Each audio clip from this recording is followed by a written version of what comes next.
Hello everyone, welcome to my YouTube channel Physics Queen Learn Physics in the Easiest Way. And guys, today we are going to solve one question from December 2019 Assam paper Physical Science Classical Mechanics. Here we are having a question from Special Theory of Relativity. Two particles, each of rest mass m and speed 0.8 c, are moving towards each other in an inertial frame. They collide to form a single particle. So the rest mass of the new particle will be. There are four options, and this question can be done by two methods. First method we are having, as we know, what is the relativistic mass? So whenever rest mass is given to you m naught, then the mass can be written as gamma m naught. It is always going to be dilated as per the STR law. And what is gamma here? Gamma is represented by 1 upon root 1 minus v square upon c square, where m naught is the rest mass and v is the velocity of that rest mass particle. Okay, so here we are having the situation that we can draw in a pictorial form, that is m and m of rest mass moving with 0.8 c and 0.8 c in different direction, and they form a new particle of mass m dash. Let mass of the new particle is m dash, then m dash can be written as gamma m plus gamma m, because that is the total combination of these two particles. So it can be written as 2 gamma m. Okay, and velocity of those both particles are same, so it can be written as 2, and gamma ki value you can put here root 1 upon root 1 minus, it is 0.8 c square upon c square into m. So this will get cancelled out and you will get m dash as, after solving this, as 10m by 3.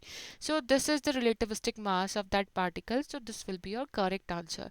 So appropriate second method we can also use here if you are not getting into the first method.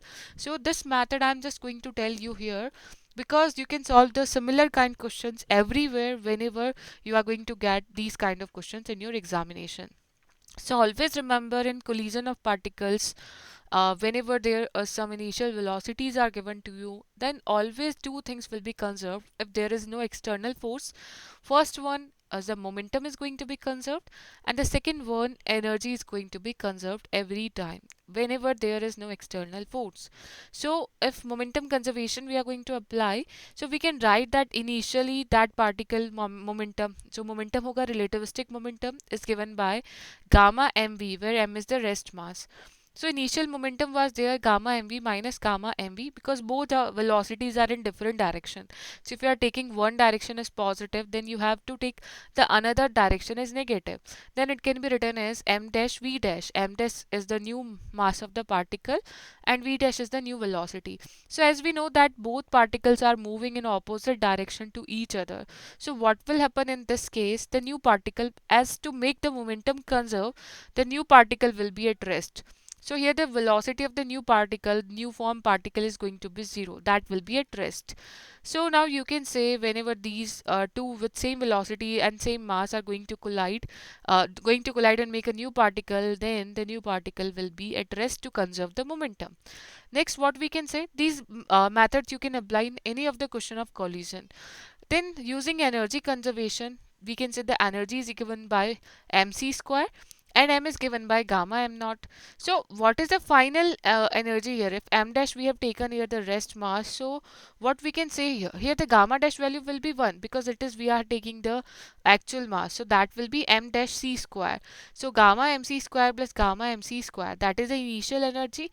Now this will be the final energy. So here the this mass is we are taking a relativistic mass, that will be, it's because gamma dash will be 1, because velocity is 0, it is at rest. So obviously it will have m dash value. So c square will get cancelled out and m dash again equals to 2 gamma m. So after putting the values, you will get the exact answer 10m upon 3. So I just explained two methods here so that you can use these methods in different questions.